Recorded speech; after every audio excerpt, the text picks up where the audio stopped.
Netcasts you love. From people you trust. This is TWiT. Bandwidth for iPad today is provided by Cachefly at CACHEFLY.com. Coming up, we've got Heatgate, we've got LTE data issues, but that Retina display is still really pretty. OMG, Zynga swoops in, Flipboard goes to China, and it's Angry Birds in space. All that and change your iPad color if you want to. Really? Yeah, on iPad today.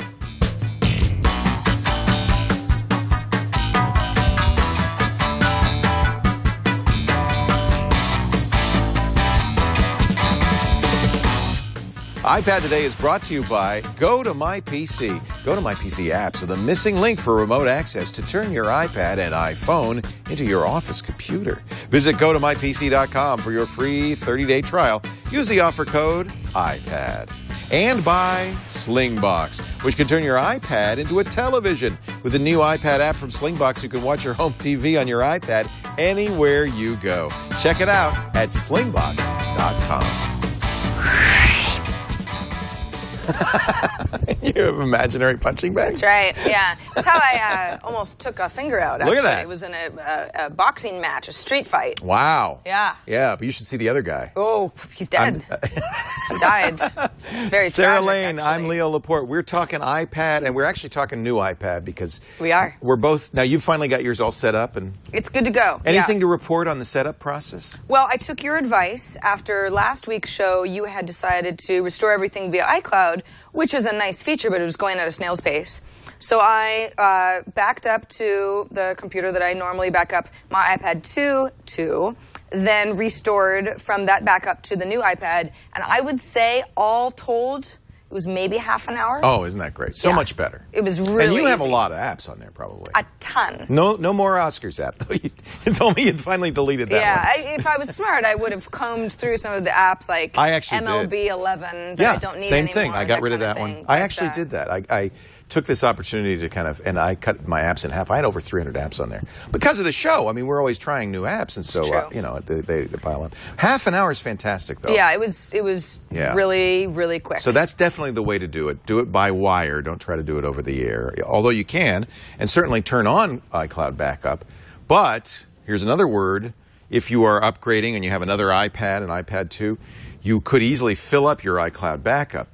You only get 25 gigabytes. So make sure you, I ended up doing this, delete your old, once you've got it restored and you know everything's good, delete your old backup.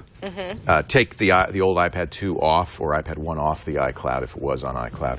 And you know what, the other thing to remember to do is deactivate, if you're not going to use it anymore, your 3G, because you'll continue to pay monthly on the 3G on your old iPad. It doesn't kind of transfer the account over.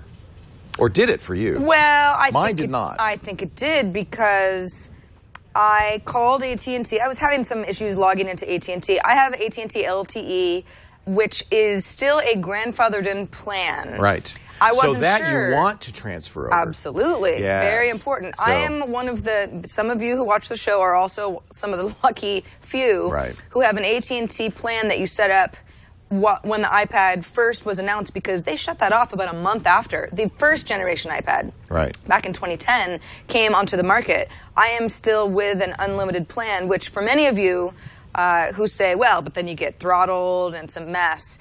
You're actually not. You're not throttled at all on an iPad plan. That's what they said. Not yet. We're not going to throttle iPad owners. Yeah. iPhone, absolutely. But I can basically go hog wild, and it's like I'm eating too much dessert with this guy, and I don't see any repercussions. So I have, boy, wouldn't that be nice? Wouldn't it? I have a Verizon, so I wasn't grandfathered, so I turned off the Verizon on my iPad 2. Turned it on my iPad 3. I do have 25 gigs. I should mention, the only reason I have 25 gigs is because I moved over from a paid Mobile Me account. So if you're using iCloud and it's just, you'd never had a Mobile Me account or your Mobile Me expired before the transfer, you'll only have 5 gigs, and that will fill up very quickly. You can see the way to check is to go to iCloud in your settings. We've talked about this before, storage and backup, and you can manage your backup here. My total storage is 25. I only have 10 left. So that may be where you'd want to turn off the old iPad Even this iPad 3 uses 8.3 gigs. So you definitely want to manage this or buy more storage. I'm not sure you should be calling it an iPad 3, Leo. Well, I'm going to call it whatever I damn well want to. Well, you're not alone. There are a lot of people who call it iPad 3. How do I know otherwise, right? Well, I have an iPhone 4 and I have an iPad 3. I need to know. No, you have the new iPad. iPad new. Call it iPad okay. N. That's actually a great question for our audience. iPad. When you name your device, what do you call it? What are you calling yours? In iCloud. Are you calling it Sarah's new iPad? I haven't yet, actually. I haven't been, you know how sometimes when you log into Facebook, it'll say, you're logging in from a new device. Right. I always, in the past, had said iPad 2, all one word. Right. Previously, it was iPad. This will be iPad 3. No, it'll be an iPad. Really? Yeah. Okay. New pad. You do have to name it on iTunes. You just keep the old name? You don't call it like Trixie or Sally. You don't give it like a human name. I think it's just called Sarah Lane's iPad. Yeah. It's been long enough since I had the first gen that nobody's confused anymore. So what we do need to talk about, though, before we get any farther into how much we live these iPads, is a little something I like to call Heatgate. Okay.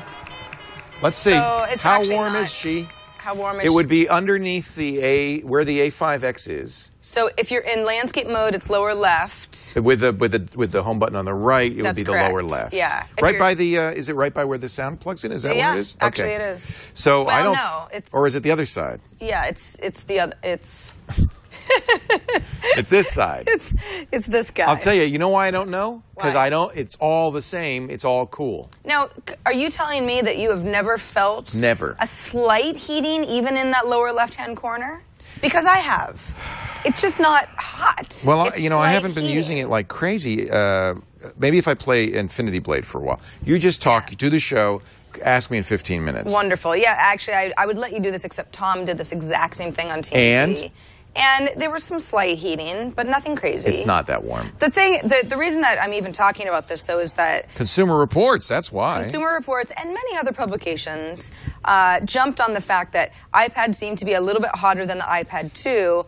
But then because it's Apple and because people, I don't know, it's like they want to glom onto some sort of glaring issue. I'll tell you. Especially since that there was the antenna gate. I'll tell you what's going on. In the past.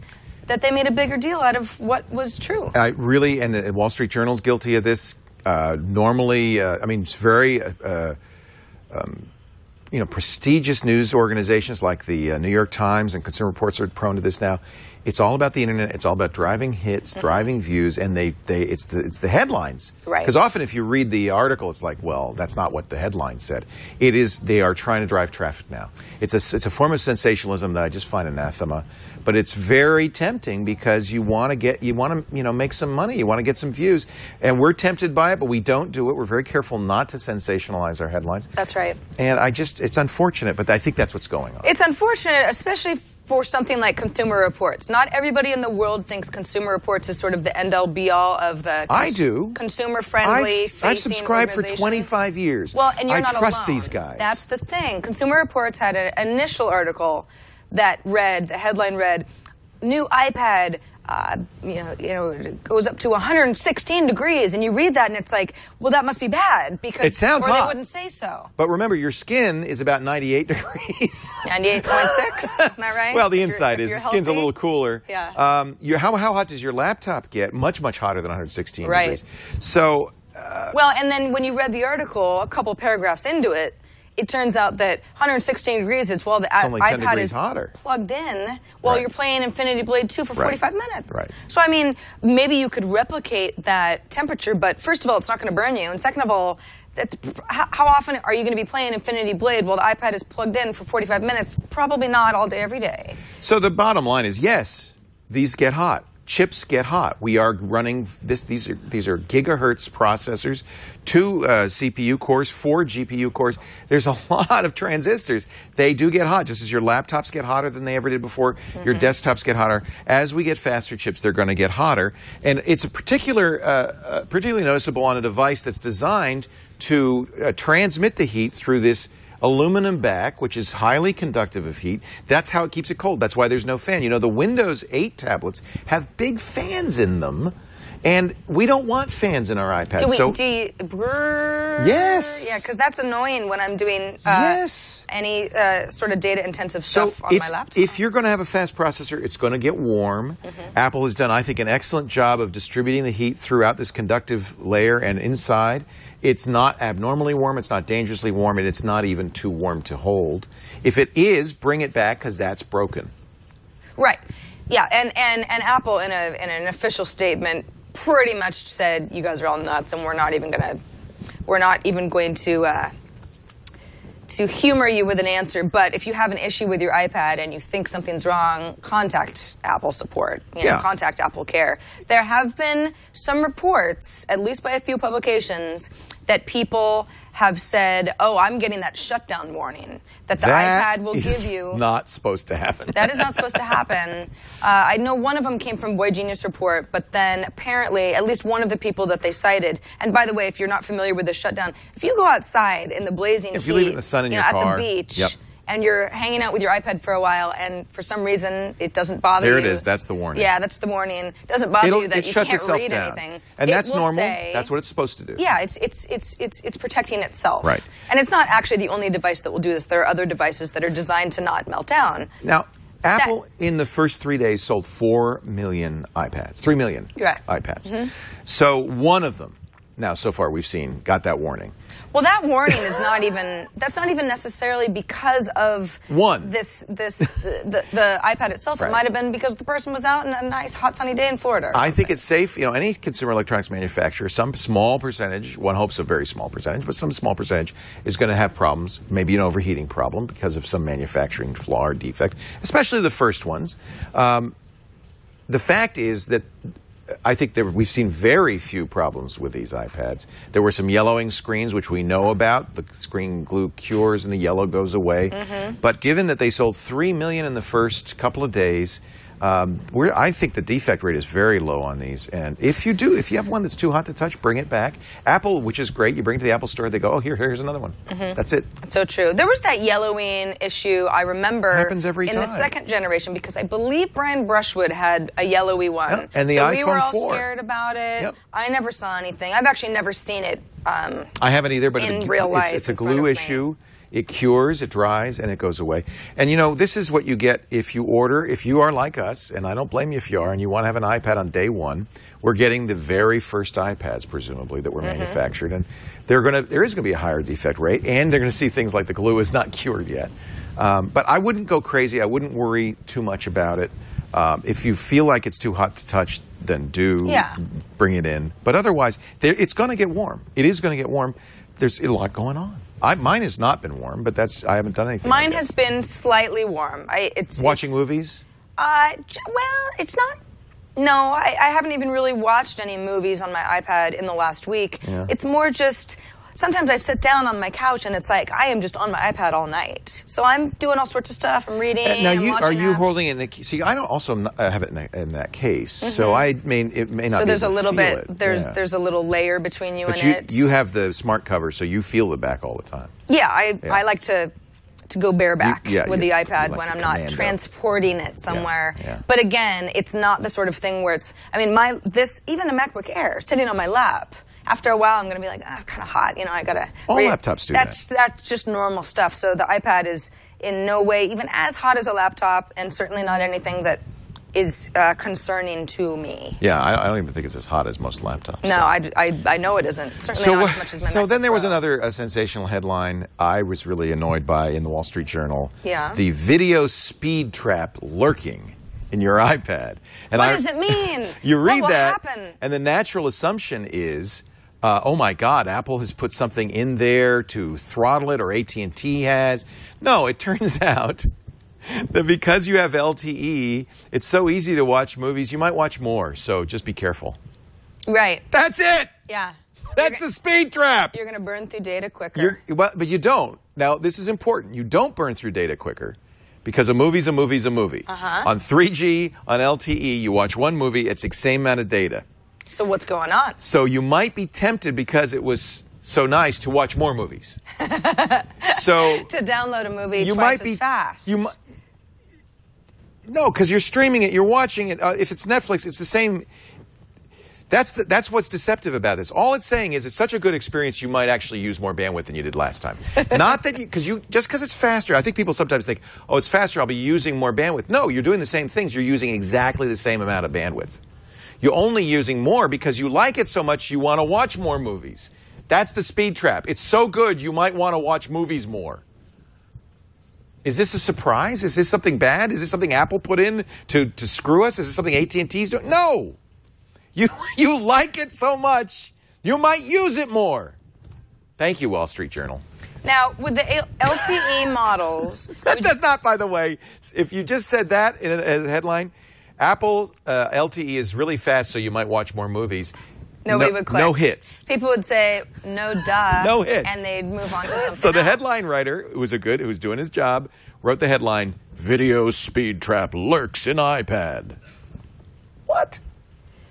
Now, are there services? I think someone in the chat room said, well, you couldn't watch a 1080p movie streaming over 3G, and now you can with LTE. So technically, you have the option to use more data that you didn't have before. Sure, that's true. When out and about and on the road and at coffee shops and stuff like that when you're not on Wi-Fi. That actually is true.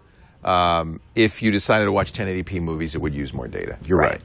So it's just something where people have to keep in mind what data plan they've got. I mean, what was working for you before may not work for you now if you're consuming more. And I don't want to be like, I'm so lucky that I got grandfathered in, but it's like, I don't really have this issue. It doesn't affect you at all. It doesn't affect me at all, but I know that it does affect most people. Most people are not grandfathered in on our AT&T plan, so it's just something you gotta keep in mind. I'm buying I couldn't decide. I got the 3 gigabyte data plan from Verizon, which I think is $35. But it's not that expensive. $10 additional gigabyte. Which is pretty much how it is anyway. So if you get 50 gigabytes, that's $50. So you're not paying a penalty for using more. You're just paying as you go. It seems highly unlikely that anybody's going to be greatly shocked by their bill. But the good news is, watch those usage statistics. Here's where you're going to get bit. If you never watched movies on your iPad, you never downloaded or streamed movies on your iPad, most of the time, I think if people are going to buy them on iTunes, they're going to get it on their Mac, right? And then transfer it. Well, or just download when you're at your home Wi-Fi network because it's so much faster. Well, with LTE now, maybe it's not so much faster. With 3G, that's kind of the speed trap. Maybe now you can do it on LTE, so you should, just keep that in mind. Use Wi-Fi whenever possible. Totally. If you're watching Netflix on 3G or 4G, just remember you're going to be, this is something new that maybe you've never done before, and you're going to be using more bandwidth, and watch that usage so you don't go crazy over. You'd have to watch. I mean, you'd have to go crazy to do that. Or you'd have to be really into March Madness and watch some of those free games. That's what they quoted in the Wall Street Journal. Some guy watching a lot of basketball. Right, and it's like eventually, if you're not on a Wi-Fi network, you are going to burn through your data. That's what's going to happen. But it would have anyway. It's not as if the plans have changed. Now they did up the limit. Remember, you could only download apps that were 20 megabytes or less over 3G or 4G. Correct. Movies, music, all of that. They've upped that to 50. So 50 megabytes. But see, no movie is 50 megabytes. They're all going to be much bigger than that. So I still don't think you're going to get really big. It's the streaming that's going to bite you. If you do a lot of 3G or 4G streaming, be careful. Be careful. Unless you have an unlimited plan, and in that case... Shut up. Yes! All right, so now, how long, though, if people really do start watching a lot of NBA, how long before you're going to lose that plan? Honestly, my advice is if you've got one of these grandfathered AT&T plans... Be gentle. Do not switch. Yeah. Just keep with it because we are getting away with murder. And it's not going to last forever. Right.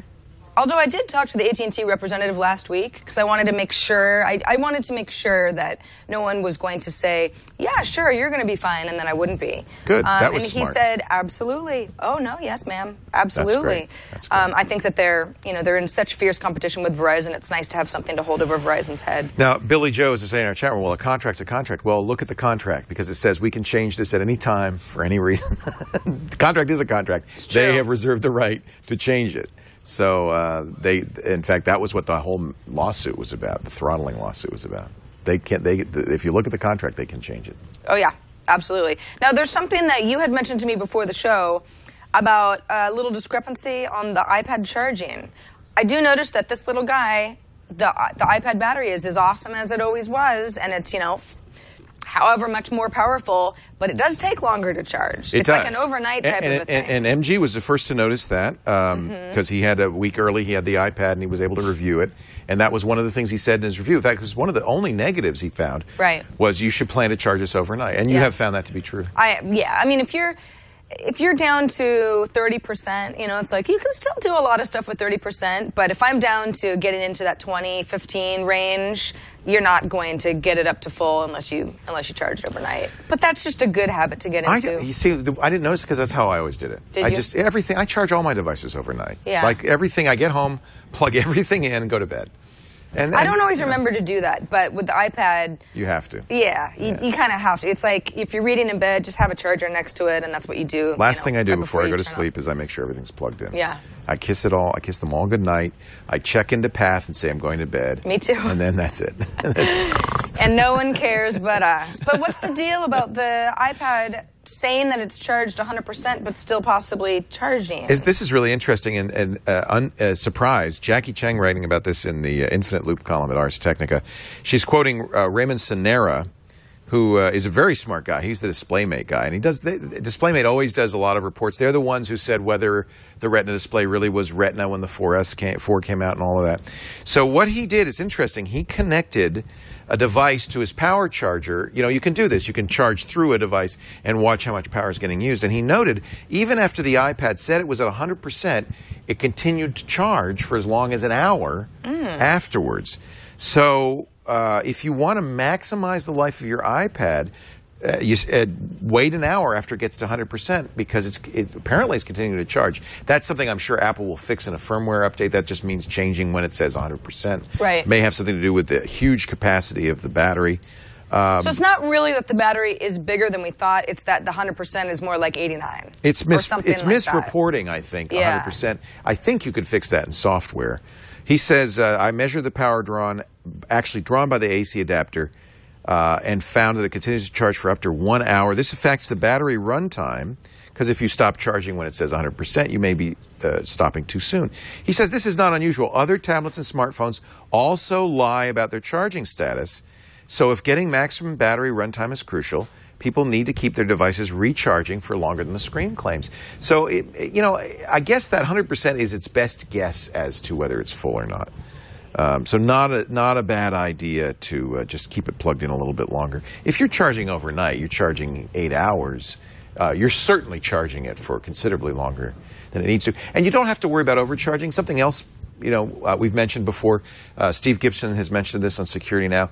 The batteries, lithium-ion batteries in all of our devices now, a couple of things to know about them. First of all, every device, including every separate charger, anything that's responsibly made, has a cutoff, so that once that thing is fully charged, no more juice will be applied. And that's because overcharging a lithium-ion battery can cause it to explode. So they all have circuitry, so you cannot overcharge it. Right. That's number one. Number two, people often there's a lot of mythology about how to maximize battery life, deep discharging, always fully recharged, you know, all sorts of things. Here's the bottom line. This is you know, absolute fact now on lithium-ion batteries. First, it's fine to keep them plugged in at all times. They can't overcharge, and they will last longest if the charge is maintained at 100%. If you're storing the battery, it'll store the longest at 50%. So if you're using it every day, as you do, as I do, it's fine to keep it plugged in whenever you can. It's better to keep it plugged in whenever you can. You don't have to deep discharge. You don't have to condition it. Lithium-ion batteries don't have the memory effect. Just keep it charged. Keep it as 100% as long as you can, as much as you can. And if you're going to store it for any length of time, store it at 50% if you can. That's all you need to know. Period. Good tips, tech guy. Thanks Steve Gibson for that, because he did quite a bit of research on that. Thank you, Steve Gibson, as well. Before we move on, just want to remind everybody that we record this show live on Thursdays, 1:30 p.m. Pacific, 4:30 p.m. Eastern Time. And it's really fun. You can chat with us live. We've got a good conversation going in there. People giving us feedback in real time. Yeah. I do too. I love our chat room. And I know a lot of you watch live. You don't want to chat, and that's fine too. So thank you for tuning in when we're actually recording the show. But if you ever miss it, don't worry about it. You can go to twit.tv/IP IPT. That's our show archive. It's a lot of fun. You can hang out there and look at what we talked about on show 89. That was actually a really fun show because that was the day that we unboxed our new iPads. Well, I did anyway. Leo couldn't wait.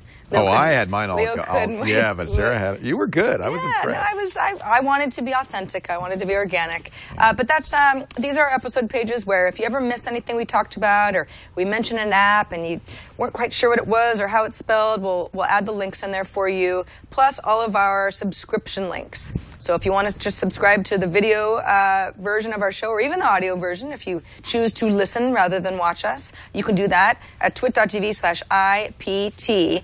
And thanks to everybody who has subscribed so far. It's the best way to watch the show. Yay. Yeah. So are you happy now that you've opened it and you've got it going? You love it?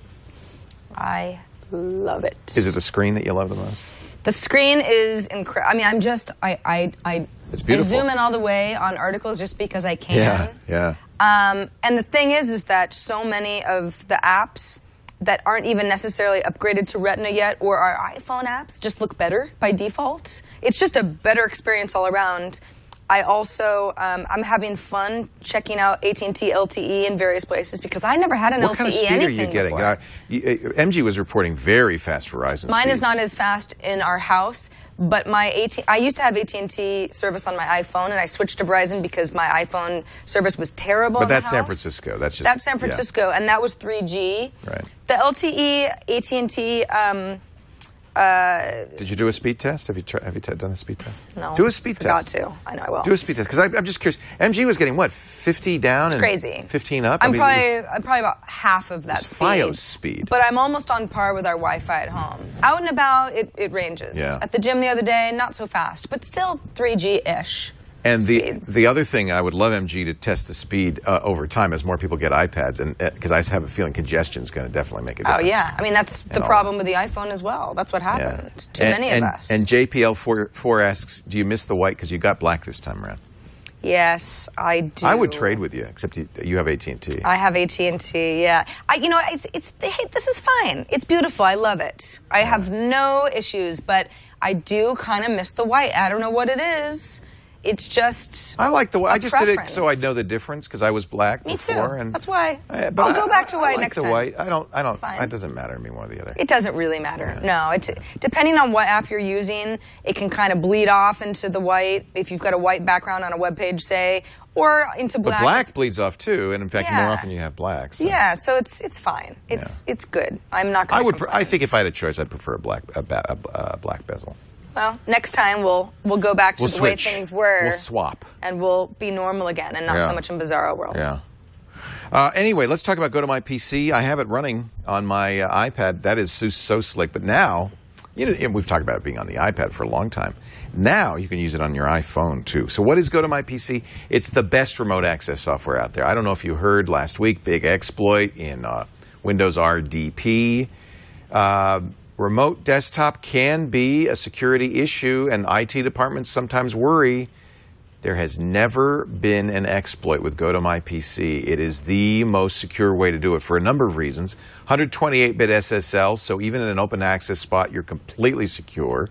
It uses something called NAT traversal, so you don't have to open insecure ports on your firewall. There's no, it really is a secure way to do it. In fact, the only security issue is your password. So make sure you use a strong password.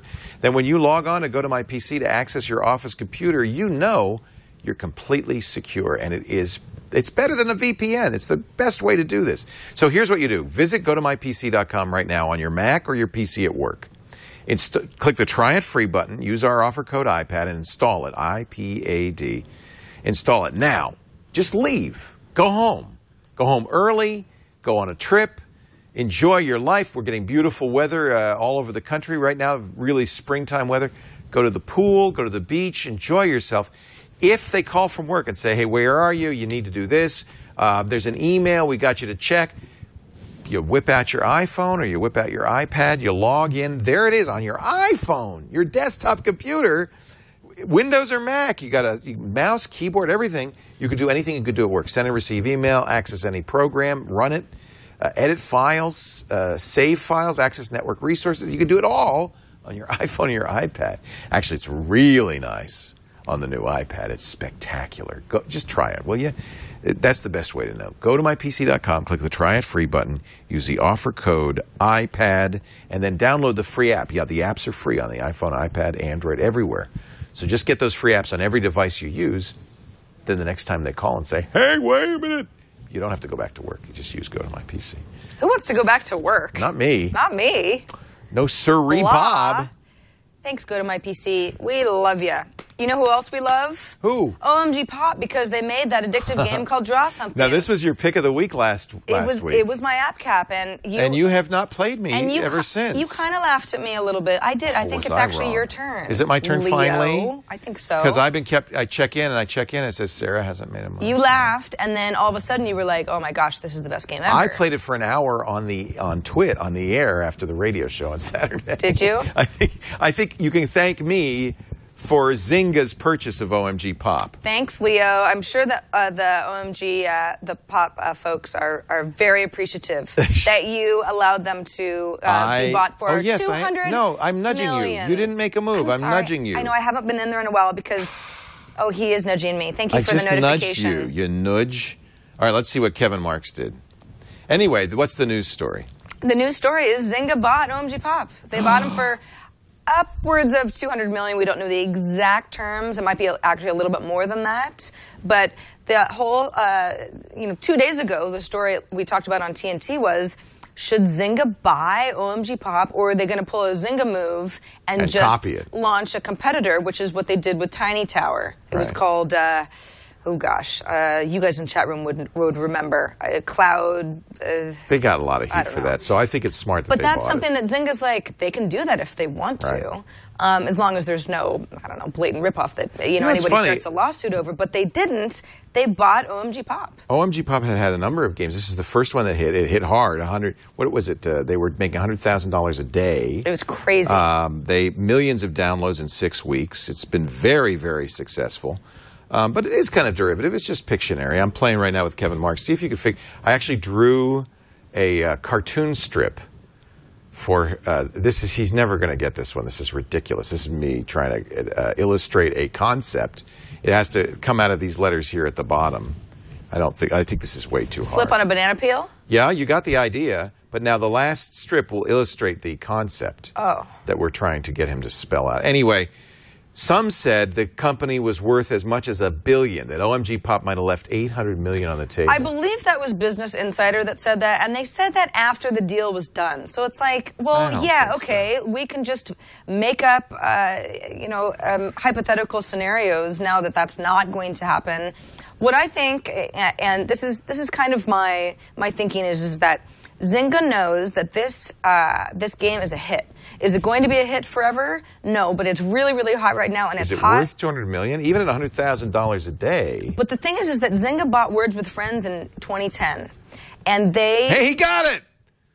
Oh, sorry. That's a hard one to illustrate. That is very random. So I had a guy slip on a banana peel, and then the last one, good going. Kevin Marks is smart. Good work, Kevin Marks. Wow. I didn't think he'd get that one. Yeah, you went off on like a weird tangent there, but that's the thing about That's the game! It's so much fun. Depending on who you're playing with.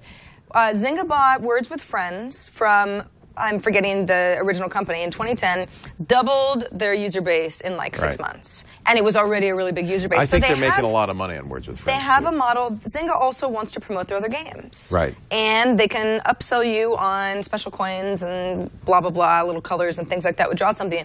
And I think that Zynga knows we don't need a bunch of like gamer people. We want like these regular people who are all of a sudden obsessed with this game. Because there are a lot of people out there who say, well, I don't really play a lot of games. I'm not a gamer, but they love this. Right. And Zynga wants those people. I don't know what they want Kevin's the masses. doing here. This is just the weirdest thing. What is he doing? Look at this. What is this? So I'm supposed to guess what he's doing here. There's a fish fight. There's red blood. He's paying me back for that very bad. This is horrible. Is that a cell? Is that a paramecium? I don't know. Is this conception? Is it a potato? Is it a food plate? Is this a lunch menu? I don't know. Anyway, are we in a cafeteria? You can see how addictive this game is. We can't even stop playing on the show. You know what else is addictive? What? iPhoto for iPad It got Love up to 1 million users in its first 10 days of being available in the App Store. Well, I think there's no question that if you get the new iPad, you have to get iPhoto. Of course, it runs on the older iPad too, but this ties to, one of the things I'm very excited about with the new iPad. I really like this camera. I know people are mocking me because they're saying, why are you taking pictures and video with this big camera? But it's so big, you get to see everything that's going on. It's got great software. This iPhoto software is spectacular. It lets you enhance it. It's a little hard to use.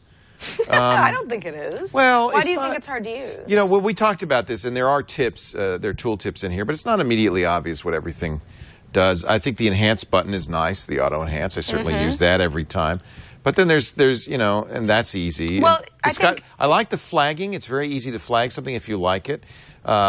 You've got the little question mark button. Remember, we got a tip. Yeah. If you ever wonder what something does, you just do hit this, that question and mark, all of these, and it reminds you what your huge. little hotkeys are. That's really huge, and I'm very glad for that. I'm getting used to it. I've gotten to the point now where I kind of know how to use it. The saturate, these are interesting, the repairs. But the fact that we could do all this is just spectacular. It's just spectacular. I love it. Wonderful program, and it is worth, what is it, $5? It's $5. Worth it. It's well worth it. A cool $5 million or so, since Apple takes 100% of their app profits rather than 30%.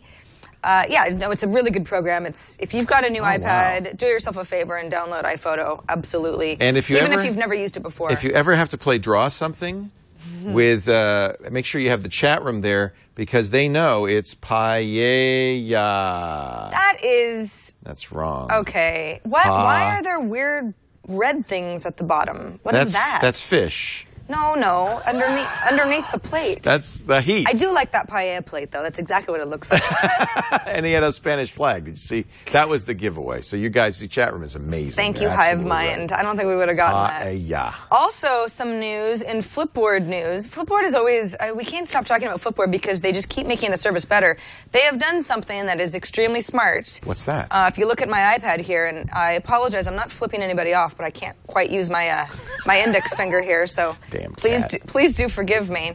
But if you go to accounts, you can see that I've already set up, my Twitter account, my Tumblr account, 500 pics, Facebook. This is all stuff that I can pull in from various social networks to read on Flipboard. But now I've got 2 new options. One thing called Sina Weibo, which happens to be the Chinese kind of Twitter equivalent. Right. Over, many, many millions of people are using. And Renren, which is sort of the Chinese equivalent to Facebook. They're not specific, they're not absolute equivalents, but they are basically the Twitter and Facebook of China. Neat. Very smart, Flipboard. Not only now do they support Chinese news and language, they have for a while, but they will pull in directly from services that are extremely popular over there already. And if Flipboard can get into the Chinese market, they're good as gold.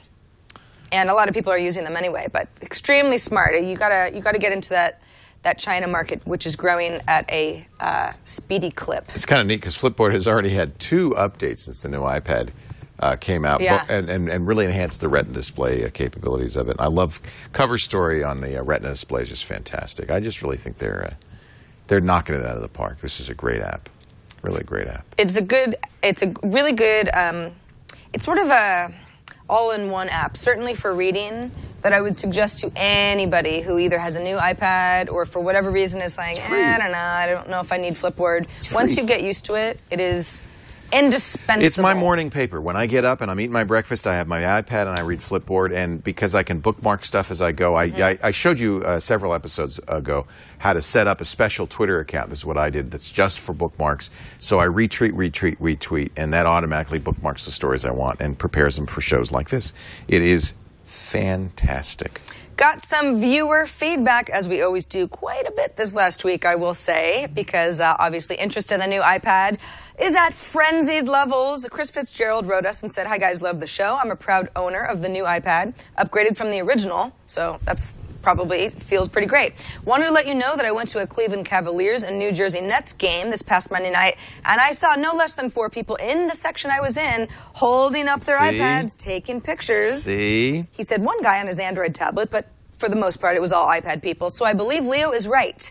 We will see more and more people using an iPad as a camera, and it won't be that dorky anymore. He also says next time he's at home in Connecticut, he's going to send you a pizza from Sally's in New Haven. I love Do you know what that Sally's. means? Yeah, there's 2 pizza places in the world, Sally's and Pepe's. Now, I happen to be a Pepe's guy, but that's not to say that Sally's isn't great. And by the way, we don't call it a pizza. We call it a tomato pie, just so you know. Thank you. Do you call it a pizza pie? No, That's tomato a little pie. redundant. Chris, you have made a friend. You know, until I was an adult, I had no idea that people called pizzas pies. Like when the moon hits your eye, like a big pizza pie. Never made any sense to me. Yeah. We don't even call it a pizza pie. We call it a pie. A tomato pie. You get a pie. Yeah, in fact, if you're careful and you go to Pepe's or Sally's in New Haven, where pizza was invented, that's at least the claim. If you don't tell them you want tomato sauce, they'll give it to you white, no sauce at all. But why would you want a pizza without tomato sauce? That's the original. What? I guess if you were like allergic to the nightshade vegetables or something. No, otherwise, it's a tomato something later that came later. So it's just bread and cheese? And garlic and clams. That sounds pretty good, actually. Good stuff. Got a voicemail from, I don't know who, I don't think you said your name, who's looking for apps to give somebody a little help with voice. Okay. Howdy, kids. This is Kent McBee. My dad has had a tracheostomy and will be in the hospital for at least a month. Is there an iPad app that he could touch words on the screen and have them speak back to us? Thanks very much. Oh, yes. In fact, we have mentioned this before. It's often used by people with various disabilities. In fact, even children with autism find these apps very, very useful. I'm trying to find the name of the one that we showed. Do you remember off the top of your head? It had icons, and you would touch the icon and it would say the word. You could build whole sentences very quickly. It was really a spectacular app. There is an app that I wasn't going to suggest on this show because it sounds like your issue with your dad is hopefully temporary. But it's like $150. I know Robert Scoble has spoke its praises because he has an autistic child, and it's been really, really helpful. There is an app, it's $2, called Speak It Text-to-Speech. I think that might be the one. Speak It, exclamation point, text-to-speech. I've looked around a little bit on the internet. There are free versions, but what they have are limited voices. Now, I assume your dad probably doesn't want a free app that's going to have him talking in a female voice. So it seems like Speak It, text-to-speech, at least gives him some options where he can type, and then he can, hit a button, and basically it can be read out to you, to family members, to anybody that he needs to communicate with. That seems like the best option. Now, if you look at the customer reviews, Speak It doesn't have, it's not like 500 reviews of 5 stars. There are a variety of reviews. So I definitely want to say up front, this seems to be the one most people use and recommend, but it's not necessarily perfect. We should collate a bunch of these. Here's another one. This is expensive because it's a specialty program. It's $160. It's called Augie for speech augmentation. And it is kind of, I think, a little more what they're looking for. You get, basically for school or work, you'll have buttons. It makes it very fast for you to say things because it has categories. There's a doc for critical communications, so there's, give me some water, that kind of thing. This is used very frequently with people who have speech impairments or who have other disabilities. This is a pretty amazing program. It's $160. It's not the only one. There are quite a few. But as we often find with assistive applications, they tend to be expensive. I think that's probably because it's a limited market. I kind of wish they wouldn't charge so much for these kinds of things. But you can organize your vocabulary. So if you're, Dad's going to say a lot of things, certain things a lot. I need to go to the bathroom. I want some water. I don't like this. Right. How's your mom? That kind of thing. Those things he can quickly set up and press them. So it makes it very quick and easy for him to communicate. It's applications. That's the one I was trying to remember is Proloquo to go. Oh, that's right. That's the one that we had showed before. Thank you, chat room. And let me show you that one. I think this is probably also equally expensive, but let's just check. While you're looking for that, a couple people have mentioned... Yeah, this is even more. It's $190. Oh, boy. Similar idea, though, where you have pictures and categories, and you can very quickly say things. I've seen miracles happen with autistic children and children who otherwise have difficulty communicating with apps like this. They suddenly become verbal. They are actually able to communicate, and so it is an amazing tool. And, you know, for a parent who wants their, you know, is just trying to find out what this kid wants, $190 is nothing. You know, you'd buy an iPad and this, and that's it. Right. So, but it may be too much for Dad. But there are a lot of choices. This is one that a lot use. I think Augie is another one. And it may be the insurance, Dr. Mom's pointing out, insurance, because he had a trach, can't speak, insurance may well cover something like this as a way for him to communicate. You don't want to have to write it out on a pad all the time. That's exhausting. And have to be holding it up. A couple people in chat have mentioned there is an accessibility option that you can toggle on and off in your settings. So you could type something and it would say it out loud. Yeah. The only thing with that is once you're in the accessibility setting, you kind of have to know how to toggle that setting on and off as well, because everything's being read to you, and there's a slight learning curve, but there is definitely native settings in the iPad that will help you with this. Yeah, look at that first, because that is free. Yeah. And then he can just use Notepad. He can type what he wants, and it'll say it out loud. There's just that one voice option, which is sort of Siri sounding. If you saw the 60 Minutes on autism, I think they were using Proloquo. It was very, very impressive. This is also used on the desktop. And here's another one from the chat room called Grace. Grace. Grace, is that the Grace Picture Exchange? Is that the app? This is $25. So this is a little less expensive. Kind of same idea. Mm-hmm. You have an I Want button. This is aimed, I think, more at kids, but it's also for autistic kids and others. And I think this, you know, it just really depends on stroke or something. Yeah, I think it just depends on how much your dad, how mobile he is. Can he type? Then he might not need it. But this is inexpensive. It's only $25. It's called Grace. Grace. Oh, that's great. Thank you so much for all of those. Chat room, you rock. Accessibility apps always strike a chord with our audience, because I know that there are so many of you out there who are like, listen to us. We know that these apps are really helpful, and a lot of you working in the educational field. We got another voicemail from another anonymous gal who has a great suggestion if you're like me and you wish that your black iPad was actually a white one. On your last show, you were mentioning that you received a new black iPad. Go to Amazon and check out the Great Shield Easy Seal 100% bubble free. Protects your screen, easy to put on, $19.99. It's awesome. That way you can trim out your screen with white for your fingerprint. Or purple. Check it out. Yeah, actually, I went to Amazon. I did exactly what you said. I searched for Easy Seal Great Shield Plus. It's actually $19.95, so it's down 4 cents. But the idea is that it's basically a protective cover that you add to your iPad, which we've talked about in the past. It's been very helpful, especially if you kind of like a matte screen. But it's actually an overlay for the bezel itself. So I could go ahead and change my iPad if I so desired to many colors, including white. And I guess it's good for, you know, iPads that get wet often. You probably have to be careful about how you put it on. Purple? Yeah. But it's kind of cool. I have another solution for you. Chat room just told me you have 2 weeks to go trade it in. Well, I don't really want. I'm not going to do that. Apple just swap it. Too much of a first world problem. Just say, I have a black iPad and I need a white one. Like, I'm not going to be that guy. But but you could be that girl. Just swap it. Just go ahead and say, "Hey, genius." Hey, genius, how smart are you? Hey, Can genius, you turn this black iPad into a white one? Hey, and genius, he'll go, want to play Frisbee?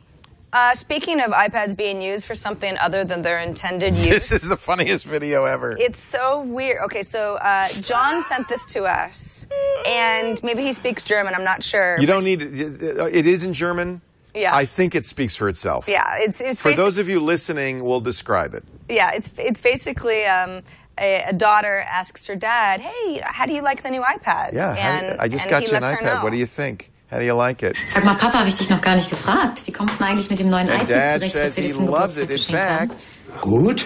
he's chopping vegetables on it. Jetzt geh mal bitte in die Stadt. He scrapes the vegetables into the pot. She's looking at him like, "Are you nuts?" Then he takes the new iPad, runs it under the faucet to rinse it off, and sticks it in the dishwasher. Okay. Look at her face. What's it? What? What? I love this new iPad. What? It's so good. And cleans off like a dream. Muad'Dib in the chat room says the sound of the knife on the iPad scraping gives me the chills. It's true. It's like, oh. Good times. Thanks, John. Good one. It's been a while since we had some sort of a iPad joke in the media that we could run, so it's nice to know that's alive and well in Germany. iPad is a cutting board. I've heard of weirder things. It would probably work out pretty well. Just make sure you use a dull knife. Want to remind everybody that you can get a hold of us. We are not recommending that. No, I'm kidding. Please don't do that. Please, do under that. no circumstances do you come to me and say that I told you to use your iPad as a cutting board. You can write us at iPadToday@twit.tv. Thanks to everybody who writes us each week. You can leave us a voicemail, 757-504-IPAD is our Google Voice number. You can also send us a video. It could be a video of you. It could be a video that's iPad related, like the one that John sent us. Just anything, just keep in mind, we love to get your feedback, so keep it coming. And thanks to everybody who makes our show possible each week. We love you. We love you. I'm going to get ready for my app cat. You know who else I love? What? Wolf Blitzer. Why? Because I'm watching him right now on the Slingbox. How could that be possible? You're well, here doing I got to tell you, I can watch. Your living room. No, but Wolf is, and so thanks to Slingbox, I can watch my home TV system on the iPad anywhere I go. Look, that Whitney Houston's death was ruled accidental drowning. Look at that. See, these breaking news stories. I want to know. Look how, by the way. Look how good that is, and that's because I've switched to high quality. There's auto, high quality, or standard quality. If you've got enough bandwidth, which we do here, you're going to see the most amazing quality. This is coming from the home TV system. So here's what you do. You get a Slingbox. You're watching the story, aren't you? Yeah. Yeah. Well, I suspected this was all true, but now it's official. I guess we should, heart disease, cocaine use listed as factors, but she was in the bathtub. And she drowned. Those things happen. These things happen. It's not good. Sad, very sad. And that kind of really ruins the ad. So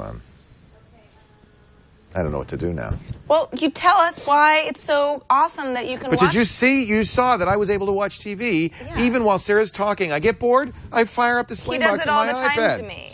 And when we have our staff meeting each week, which we do right after TNT on Thursdays, that's all he's doing. And you know what I can't wait? He's watching his living room television. You know what I can't wait? What? The Olympics. Oh. I'm going to be able to watch the Olympics right here. Good call. Yeah. Because it's happening all the time at weird times. So here's the deal. You get the Sling. This is just, look at the iPad.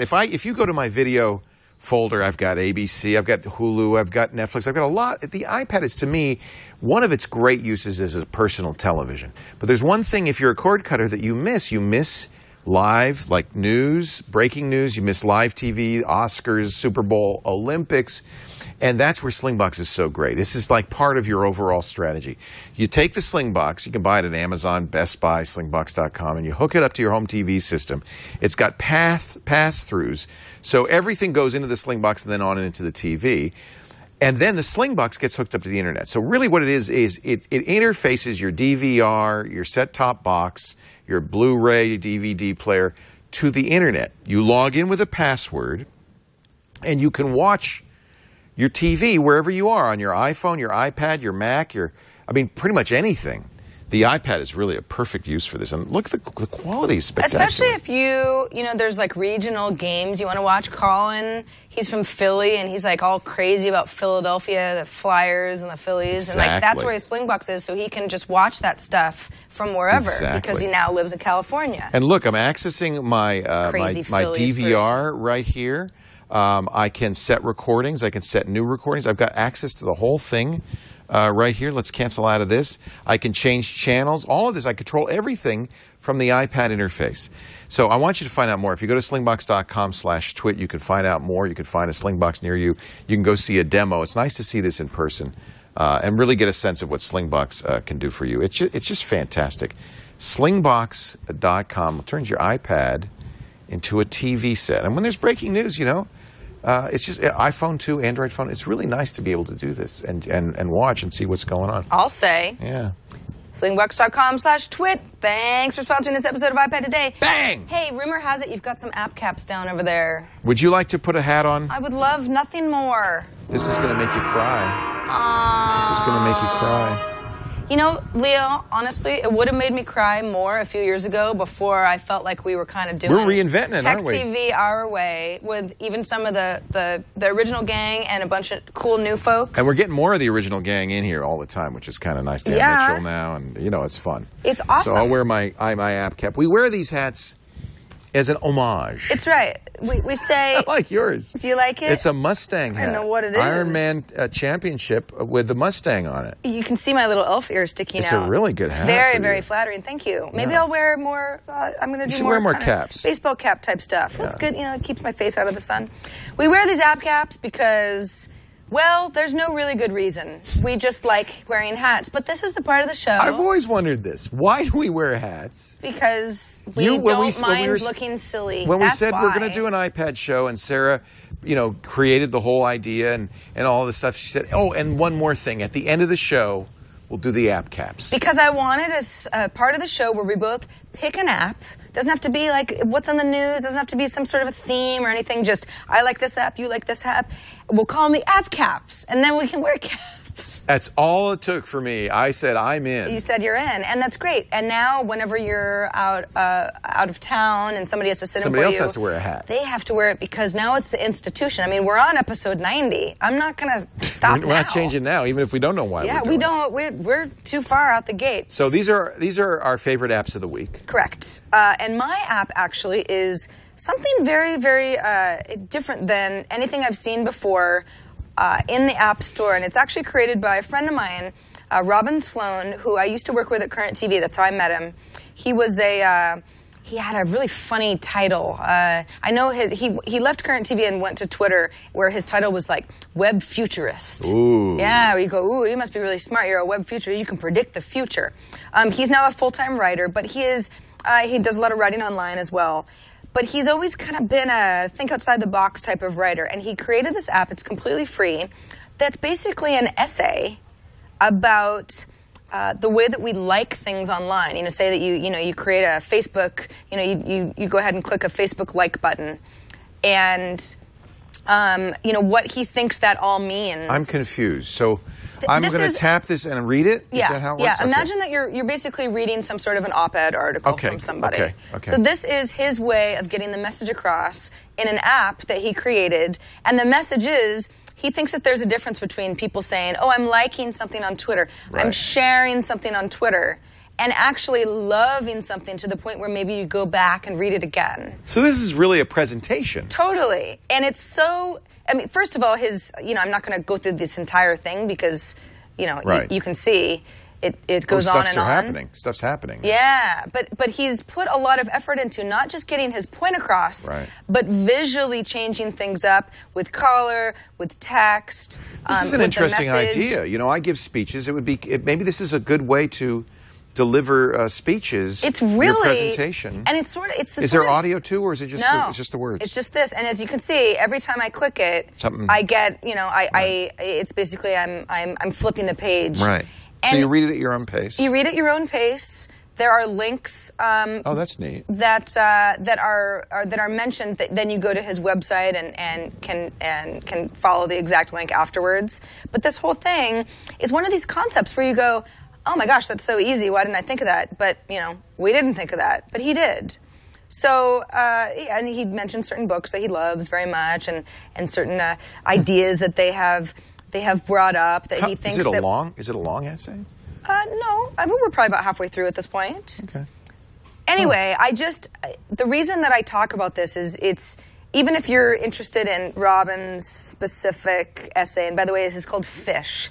And the reason it's called Fish is because if you teach a man to fish, well, it's a different fish, but it's a specific story about looking hard at something rather than quickly skimming over something and kind of missing the message. The way that we do online a lot. His whole overarching message is there's a lot of stuff that we are absorbing every day online, and we are missing a lot of the good stuff because we're absorbing things at a rapid pace, and we all know that, and just other ways to look at things. But what's bigger is I want to see people putting together more of these apps because I actually think that the message is stronger this way because I'm reading it more carefully, line by line. He's sort of forcing me to absorb the line, say, oh, okay, and then, clicking it to get to the next line, rather than kind of skimming through he's guiding paragraph you through by paragraph. Yeah. And I love it. So, Robin Sloan, kudos to you, man. I already told you kudos on Twitter, but I think that this is... And you like the content. You think it's a good... I think it's a great message, but I think it's a really, really good tool to actually think of apps this way. If you're somebody who already has a decent following of people reading your stuff, consider this. It's a free app. It's not like he's making any money off of this. I've wanted to use Apple's author tool to do a book about how we did TWiT and the story of TWiT and the people involved. And if I had a little time, it would just be such a great way to do almost a documentary. Yeah. You know what I'm saying? You have text, but you have embedded audio and video and pictures. And you could just, it's just like this. It's a documentary. Right. This is an essay in an app. And I think that there's a lot there. Right. I think a lot of people think of the new iBooks tools, where it's like, oh, you could make this sort of into an iBook, and the documentary could sort of fit into that. This is actually even simpler. It's just standalone. Text. It's like a standalone. Do you know what he used as a tool? No, I can ask him. Yeah, I'd be curious. I will. I'll ask him, because it's nothing earth-shattering, but the message is very effective. Yeah. Again, it's called Fish, available free in the App Store. Mine is one that we've been waiting for. We talked about it. I know you talked about it on TNT. We've been talking about it. Angry Birds is back. And I have to say, we were going to do this anyway as an app cap. Yes. Because it's such a big story and everybody's going to want it. It came out today, Angry Birds in Space. $2, $3? It's $2.99? I think it's 99 cents. At least No, it's more. Are you sure? Yeah. Because the first Angry Birds was 99 cents. I think it's $1.99. Anyway, I don't care if it's $100. It's worth it. This is easily the best Angry Birds ever. Can I show you? Please do. This is so great. I was not a huge Angry Birds fan. Kevin Rhodes told me about Angry Birds. And you said this is I played it. I played it. I enjoyed it. It was nice to have. I don't have it anymore on any of my devices because I played it. This one is pretty cool. iPad is $2.99. iPhone is $99. Oh, I see. I was looking at the iPhone price. This is Angry Birds in Space. Right. You are going to totally want it. So what's different? First of all, there's a big movie that starts and everything. But, same idea. They've really updated the soundtrack. It's really great. All new birds, all new styles. It is free on Android. The Android, they're doing that same thing where they're doing advertising base. Let's... Well, as you can see, I've already played eight levels, but we'll go to the 9th level just to get... You know what? Let me go back, because I should show you the first level, because it explains a little bit. So now the birds are in space. It looks totally different. It looks totally different. This is a gravity field. So you're going to have to use the gravity field. In other words, if I launch the bird and I overshoot the gravity field, it's just going to go through it. If I hit it at the wrong... Well, watch. And the nice thing is it gives you a little trajectory information. Now I'm going to launch the bird and watch. The gravity field will take it and manipulate it. Ooh. Now that one's pretty straightforward. Yeah, that was easy. Oh, he's showing me he's got to level 16. Chad has got to. Well, Chad, you're better than All right, us. well, I'll show you level 9 because level 9, it gets, well, let's do level 8. It gets a little more complicated. So we still have a gravity field, but now we're within the gravity field. Whoops. We're within the gravity field. We've got complicated things to do. You can go straight or you can go backwards. Oh. We got a lot more stuff going on. I see. You see, so this is a much harder game to play. I think it's more interesting, certainly more challenging. Well worth it. I think that people who are Angry Birds fans will, of course, buy it. But if you didn't like Angry Birds, you might want to take a look at this because this adds some features from other games that we've seen before, like Osmo, where you have to... That physics stuff. Physics. You have to consider more physics, Because the original Angry Birds, it's easy to go, it's okay, still there's not physics, much to this. But it wasn't... So how am I going to get under here, get these guys? I can't go straight ahead. I'm going to have to use the gravity field to do it. You're going to have to get... Let's see if I can do it. Ooh. No. That was bad, Leo. That was not so good. Wait a minute. I'm coming around. Oh. No, I didn't. No. So you but see, now you know. There's a whole learning curve, and I mean curve to this. It's really, really, really fun. I think you're going to love it. Whoa. Jen says you got to hit that egg. I got to hit the egg, huh? Yeah, that golden egg in there.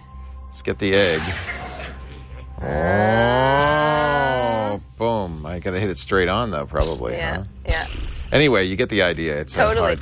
Chad, of course, has wasted his life. People in chat room were like, I'm at level 18, I'm at level 16. No, that's what happens. People do that. So you can see those are the first 10, but then there's more here, and then there's more as you unlock. And it really, I have to say, this is the best Angry Birds yet. Well, I think that that's why people are at these high levels, because they can't stop playing. Angry Birds Space was released today, and it's like at the #1 slot in all app stores. Yeah. And people are already at level 18. Good work. Yeah, well, I mean, and I knew you were going to buy it anyway, folks, because everybody is. But just so you know, I think this is really good. They did a great job. Yeah. It's not just Angry Birds Rio and Seasons were just kind of more of the same. This is really a new game and a lot of fun with the same playability as before. So get ready for another year of Angry Birds to be mentioned in every story about the iPad and apps, because Angry Birds Space is a whole nother can of worms, but it's $3, so download it and we can all talk about how many levels we get to. There is going to be a movie. Oh boy! Yep. This is it's going to sound like that. Quite the franchise. Oh man, I want that to be in my summer movie draft next year. If I get Angry Birds, I win. Oh yeah, no kidding, no kidding. All right, Leo, we've come to the end of our show. It was a magnificent show as always. And thanks to everybody who was watching us live and to everybody who watches us after the fact. Thank you so much for downloading the show and subscribing. You're great. You're wonderful. And we'll see you next time on iPad Today. Oh.